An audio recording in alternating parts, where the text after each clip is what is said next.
Hey, Emily here. Just a note to let you know that this episode discusses topics around road crashes and road trauma. The active protection of all those on the road ahead. For us to, when we get into our vehicles, to make certain that our primary focus is not on the delivery of our goods or services, not even on the people who are sitting in our vehicle, but if we're looking after those on the road ahead, we're also looking after ourselves. We're also looking after our passengers. So if there was the one takeaway, we asked people to focus and actively look after all those on the road ahead. It costs our community $30,000 million a year in terms of the costs associated with road trauma. $30 billion. Imagine if we were to reduce it by half.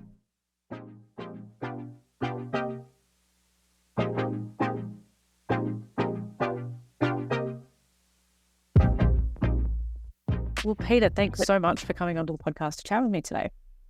No problems at all.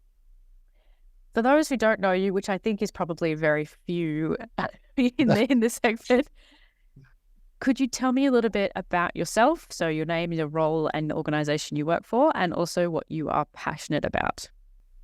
Absolutely. So it's Peter Frazer. I'm president of Safer Australian Roads and Highways, also known as Sarah Group.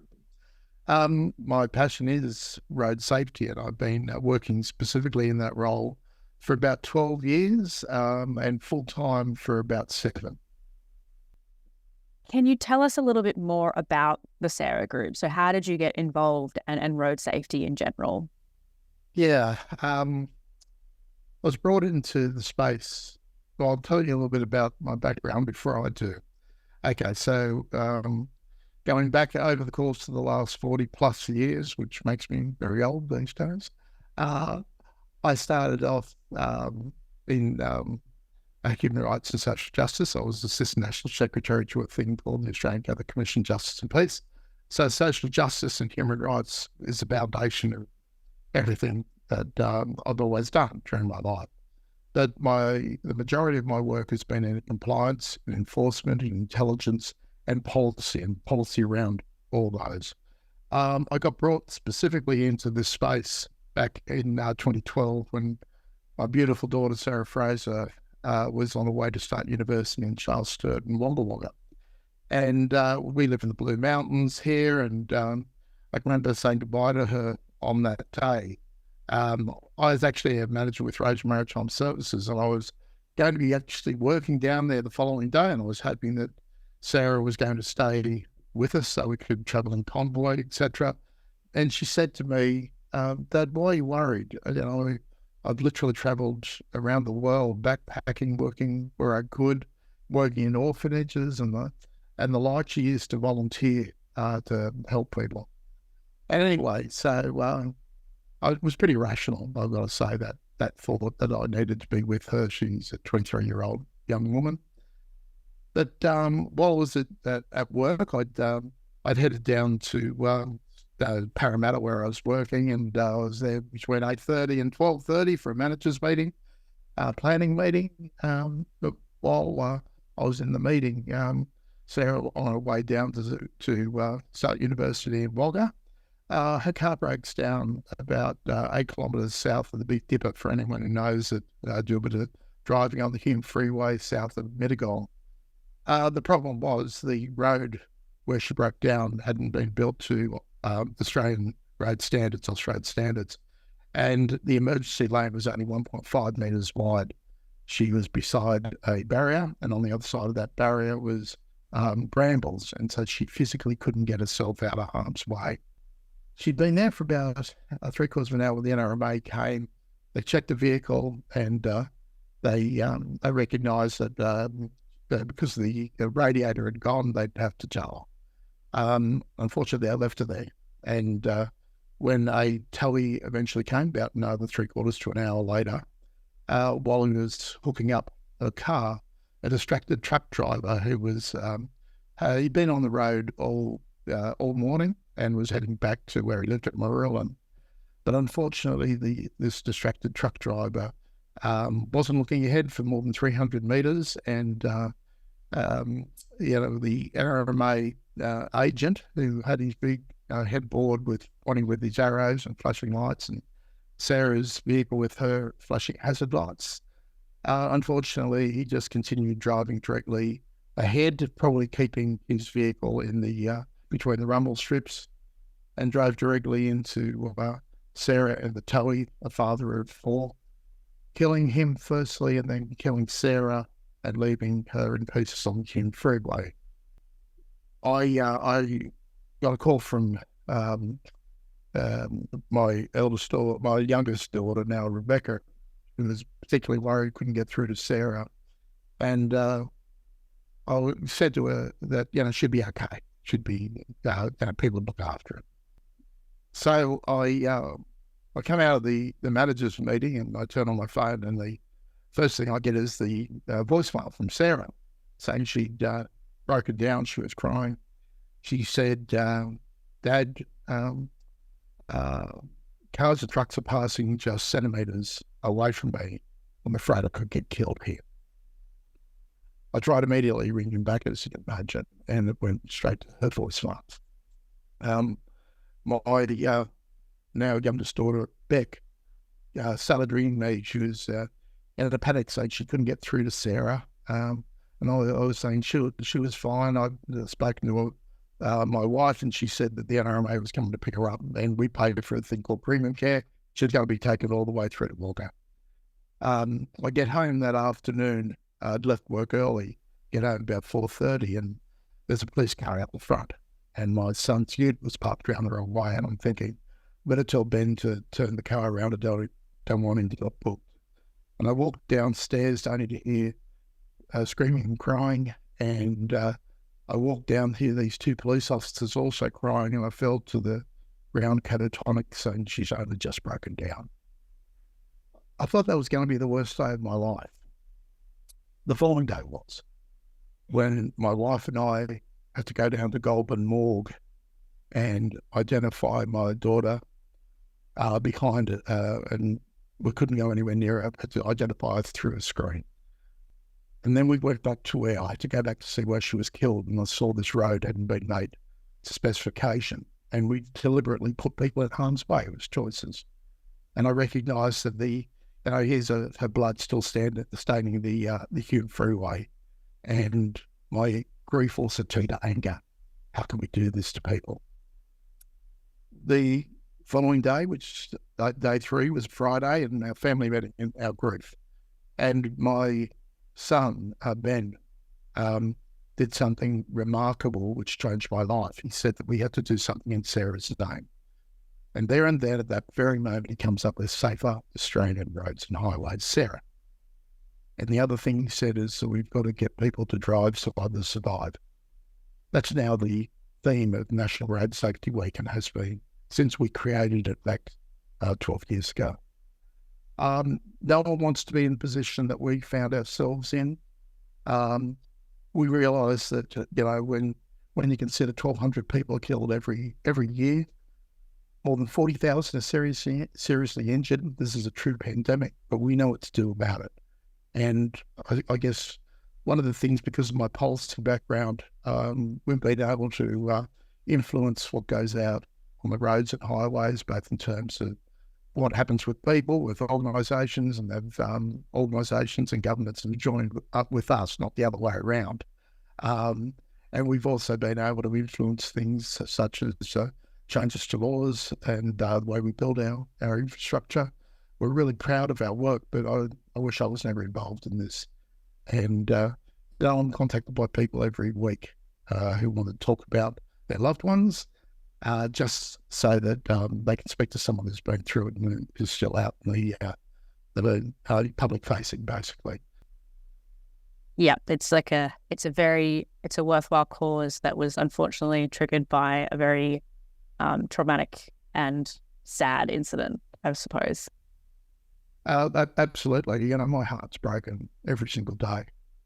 I do presentations from small groups to literally hundreds and hundreds of people, and often when a friend, after Sarah was killed, I made a little video for Requiem Mass, and I showed it, and a friend said that I needed to show that to people so they understood she wasn't just a statistic, because that's how we tend to think about people.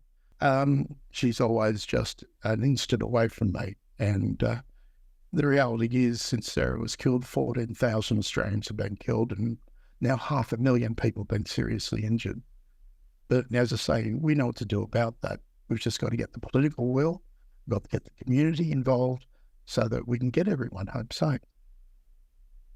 So the Sarah Group is behind a very well-known campaign, and that is the National Road Safety Week. Are you able to talk through a little bit more about Road Safety Week and maybe some of the positive outcomes that have happened because of this, either in political change or infrastructure changes? Yeah, for sure. What happened was back in 2012, when she was killed, a month afterwards, because for the first month I basically couldn't even talk. In fact, at her funeral, my eldest daughter had to speak on my behalf. But 4 weeks afterwards or thereabouts, I decided we needed to do a petition that would call for two things: a slow down move over law to protect our police, emergency services, truck drivers and roadside assistants, and to ask our governments to actually do what they're supposed to do and build our roads to off-road specifications. You know, our governments exempt themselves from it often, and that's been one of the pressure points for us to actually push that along. We decided that we'd give ourselves 2 more months, so it was going to be delivered to the Premier just 3 months from the time that Sarah and the Toby were killed, so on the 15th of May.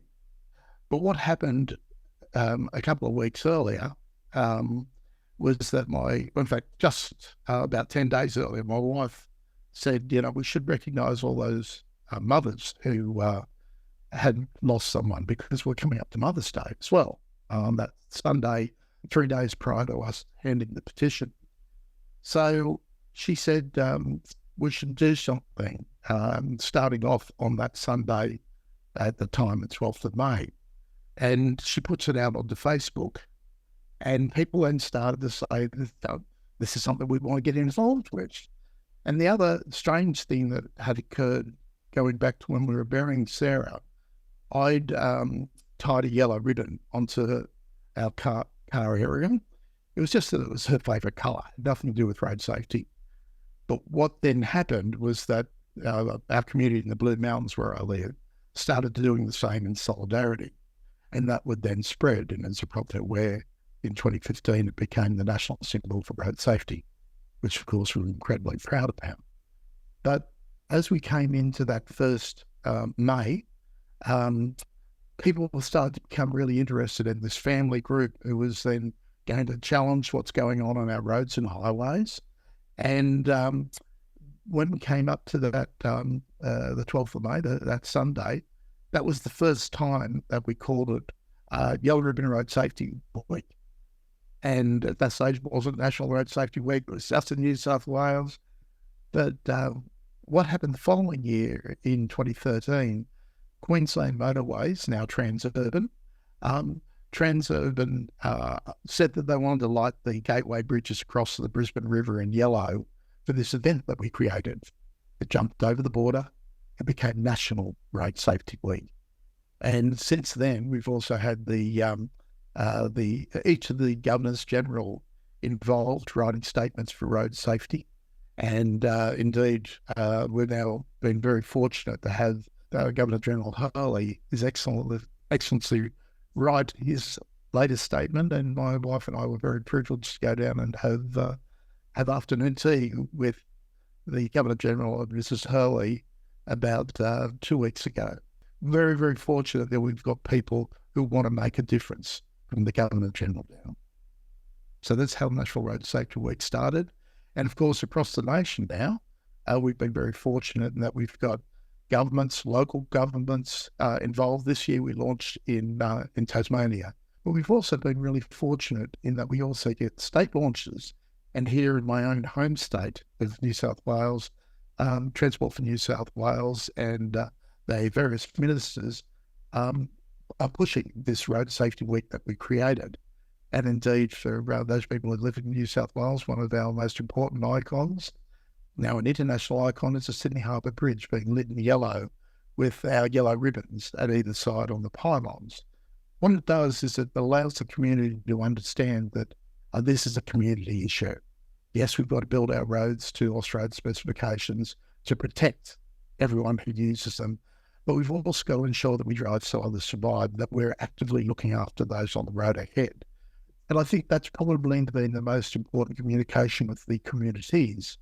Of course, we've also been very fortunate to have now slow down, move over laws across the nation, some of which not only include our police and emergency services, but our tow truck drivers and roadside assistants. It's all those who need the protection, who are working out on our roads and highways in non-protected, non-traffic managed areas. We've got to ensure that they get home safe to their loved ones every day, no exceptions. We've covered quite a lot of different things today. Out of everything that we have mentioned, thinking of maybe government or councils or all the way down to just like everyday Australians, what would you like to be the key takeaway for people in relation to National Road Safety Week? The active protection of all those on the road ahead. For us to, when we get into our vehicles, to make certain that our primary focus is not on the delivery of our goods or services, not even on the people who are sitting in our vehicle, but if we're looking after those on the road ahead, we're also looking after ourselves. We're also looking after our passengers.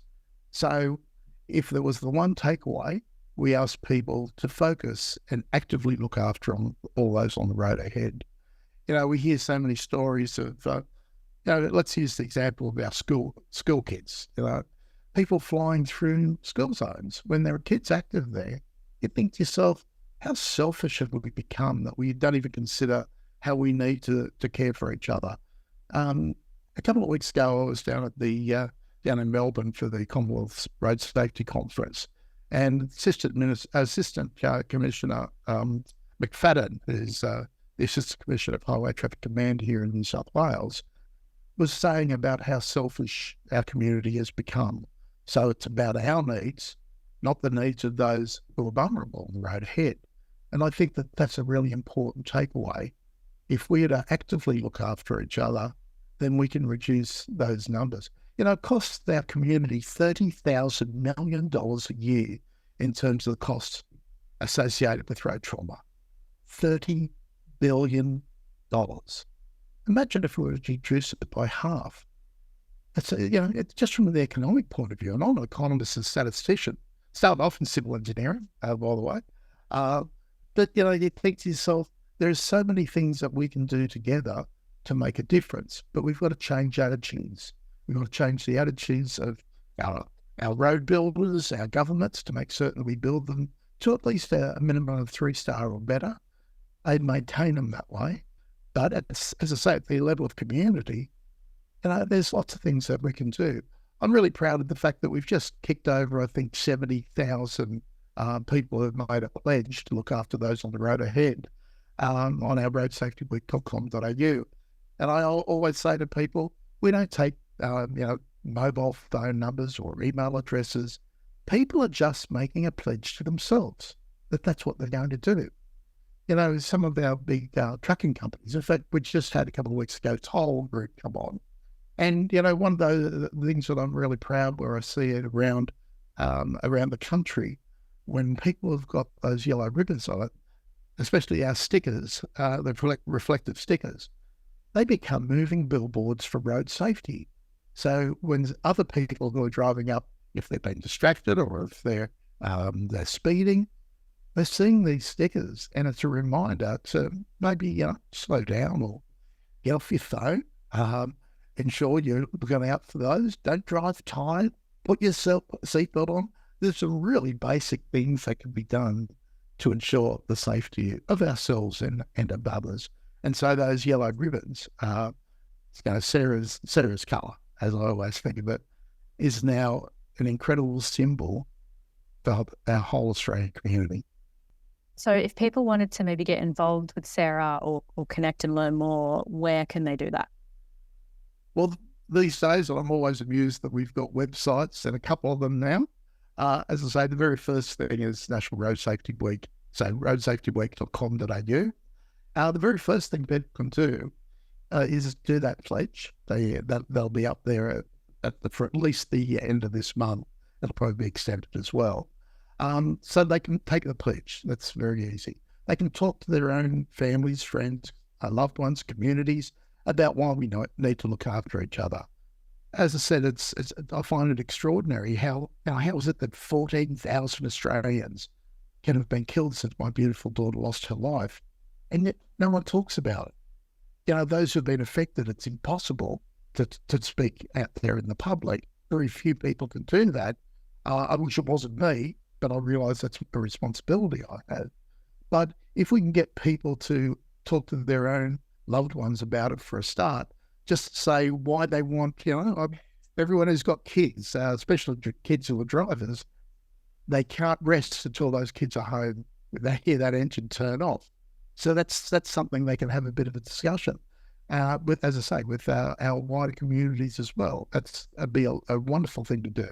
The third thing they could do, we, as part of our fundraising, we're a small non-government organisation, so we have to fundraise so we can do our work around the nation.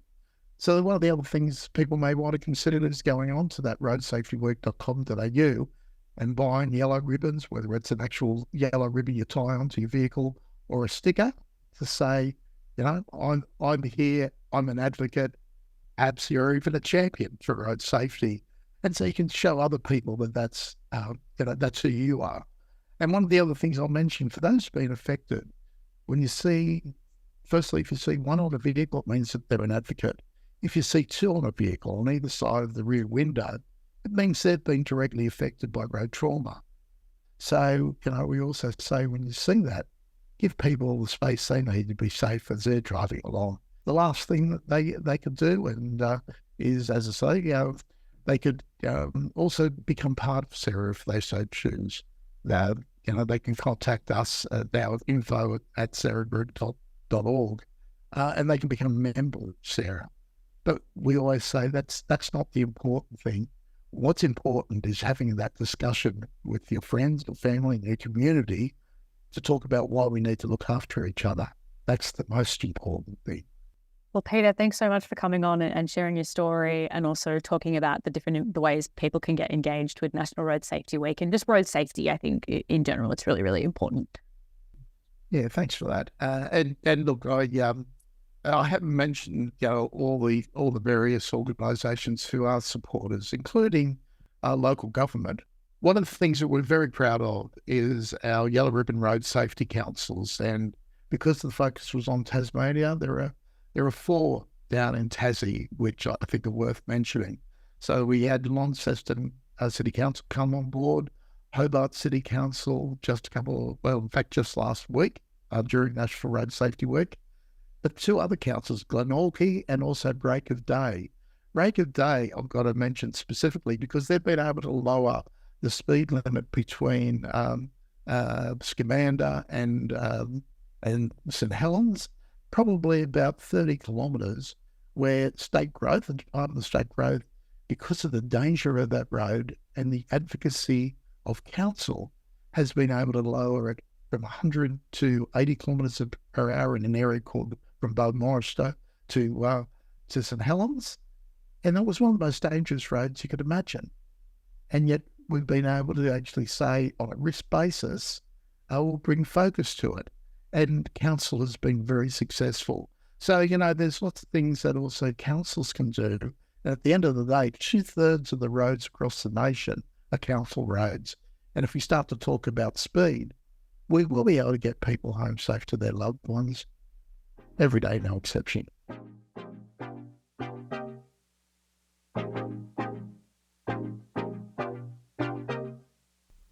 To learn more about any of the guests that we have on the Bite Size podcast, you can check out our show notes at compassiot.substack.com. Alternatively, if you'd like to know more about the company that runs this podcast, Compass IoT, you can visit our website, which is compassiot.com.au. Until next time.